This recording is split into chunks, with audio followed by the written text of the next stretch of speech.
Here are 5.5 entry-level jobs in Hollywood that will help you become a professional screenwriter. Number one, you could become an assistant to a creative executive. So at every studio or network will have executives that work on shows. So some might work in development, and they help develop shows. They buy pilots and they give notes on those pilots with the goal of hopefully getting those pilots onto the air. Once it gets onto the air, it's turned over to a current executive, and the current executive gives notes on shows that are currently on the air. But if you were an assistant at that person's desk, think how much you'd learn. You'd see all the revisions and all the drafts, and you'd see, okay, this is what they want to buy, this is what they want to turn it into, this is how a show evolves. What a great job.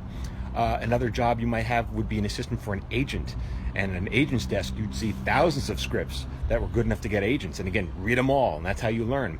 You become an assistant to an executive producer or showrunner. And then you would learn, okay, that showrunner's, this is how they break stories, and this is how the show evolves. And again, a great job. I did that for a while. You could become a PA, a production assistant. So you could become a set PA. You work on the set.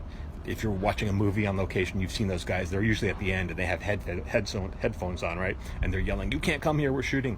You could become an office PA. They make copies. That's a great job. I was offered a job as a night PA. That's a different position on Roseanne years ago. I turned it down because I'm not a night person. You could also become a writer's PA. That's a great job. So your job basically is to get the writer's lunch. And think how nice I am to the writer's PA, because that person's bringing me food on a daily basis. I'm like a captive in a room like a veal. When someone brings me food, I'm actually really nice to that person. That's a great job. So for more tips on how to break into Hollywood or how to be a better writer, follow me here. Also on Instagram, I got different stuff there. @Michael Jamin, writer.